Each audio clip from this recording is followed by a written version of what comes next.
Okay, here's a blade that's it's not super thin. It probably doesn't need extra protection on the vibrations and shock, but I'm going to throw some clay up there just to be sure, and just show you how I would typically use clay in these situations. So I've got this edge beveled a little bit this way so I can strike some flakes over here. So I just put the clay on the back here and fold it around how it fits comfortably. Leave your edge, striking edge, exposed, and then start whacking away.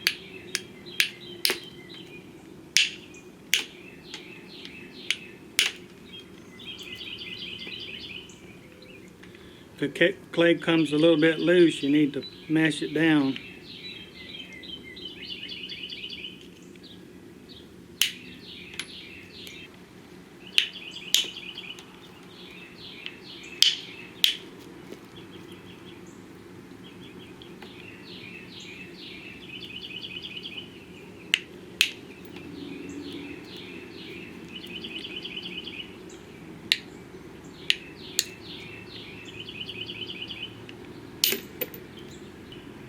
And come over to this other edge and do some back that way.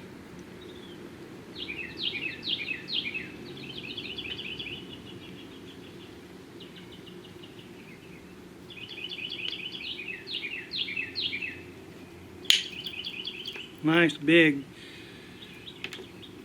flake there to really get that tip thin. Look how big that flake was. And now the tip is so much thinner.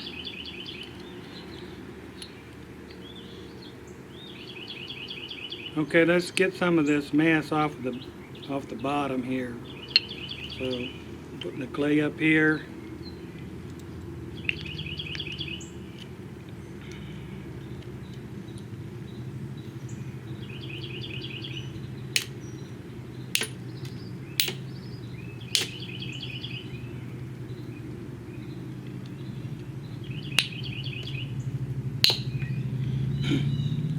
It seems to have a confidence boosting factor, if nothing else.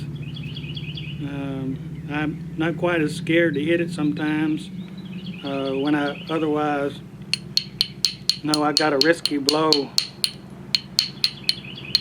coming. Thick place here, I'm gonna run through there.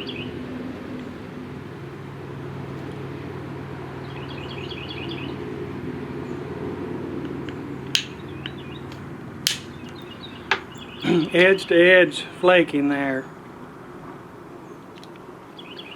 Nice thinning flake on the base.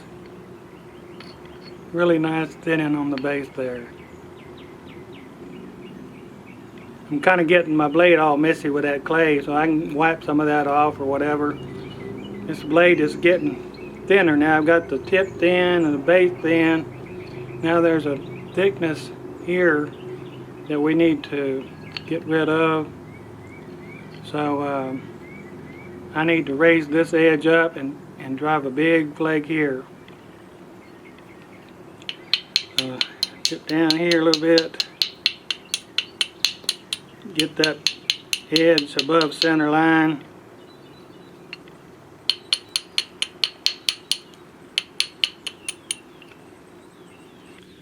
Okay. I haven't taken a lot of time to prepare the edges here, but let's just see what happens. The more good principles you follow, the more likely you're going to be successful. And clay is just helping to dampen vibrations. Okay, so I'm going to take probably 2 big thinning flakes across the middle here. Okay, so I have the edge exposed here where I'm going to strike the flakes over, and put the clay back there.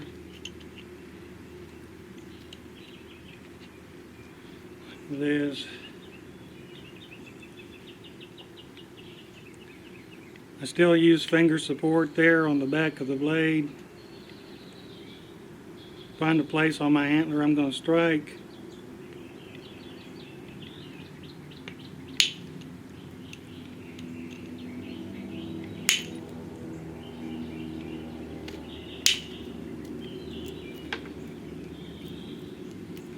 Okay, I misstruck the first time, but even though I misstruck, I didn't cause a bad shocking problem that caused the blade to break.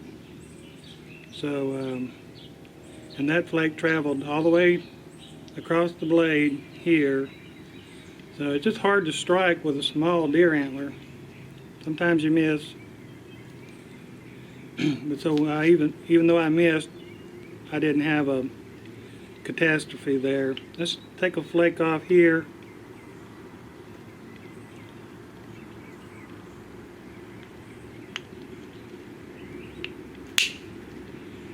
Look at that. Just barely to the other side. Just blasted the flake all the way to the other side. Nice wide thinning flake. We're getting edge to edge flaking, and we're not breaking the blade. I misstruck right here, but we'll see if I can straighten that out a little bit. I think that cone doesn't go too far into there. If we could get an edge to edge flake from here, it would remove that cone. I think I'm going to try that, though that might be the end of this.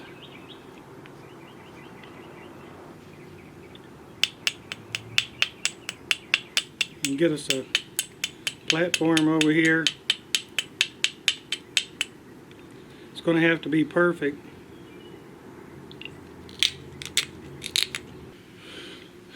Okay, we got a platform made right here with a little isolated nipple.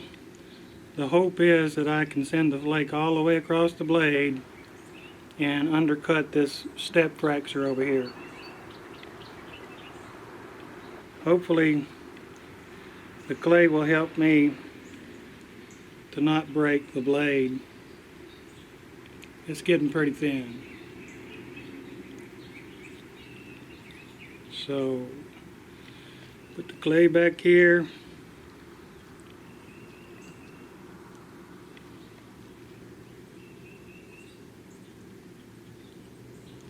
Maximize the clay contact with the blade.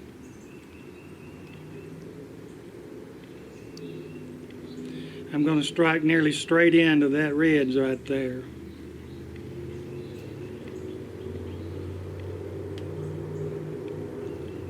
Got to trim away some of this back here to make sure I don't hit that accidentally with my antler.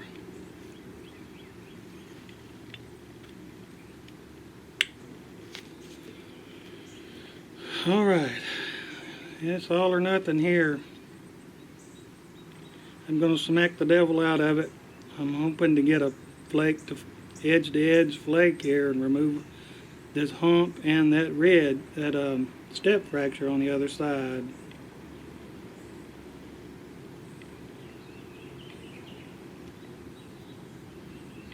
I could probably do all of this without the clay. It's just on there to help me in case if I misstrike, I got the vibrations under control. This blade is getting thin. The risk of snapping the blade. The clay might help the shock problems if I have it. Okay. I got to strike at an angle a little bit there, so it's kind of more difficult here, but we'll see what happens. Make sure the clay is seated on the point.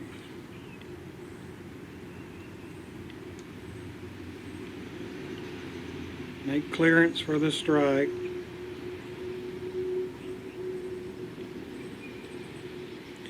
Then we go for it. All or nothing right here.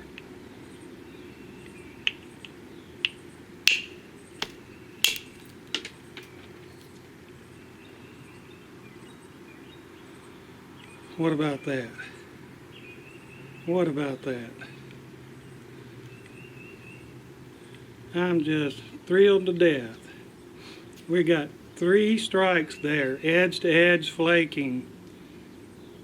And now look how thin our blade is.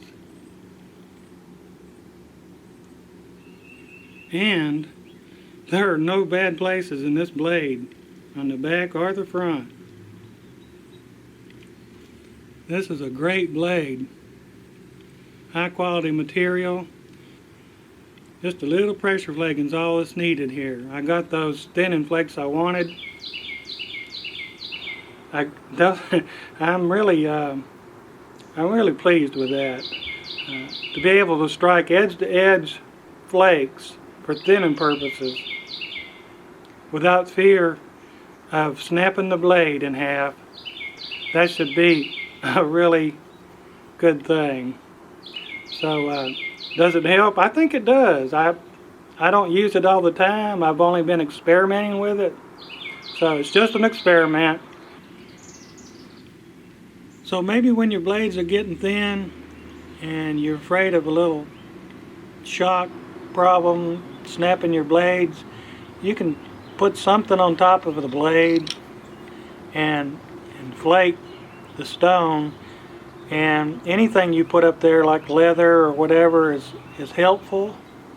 Proper finger support is also good, but if you're just scared you're going to snap a blade because it's thin, you might add a little clay on the top of the blade before you strike it so that you can get some extra shock dampening from that. So anyway, try it if you want to. Let me know how your results are, and thank you for watching.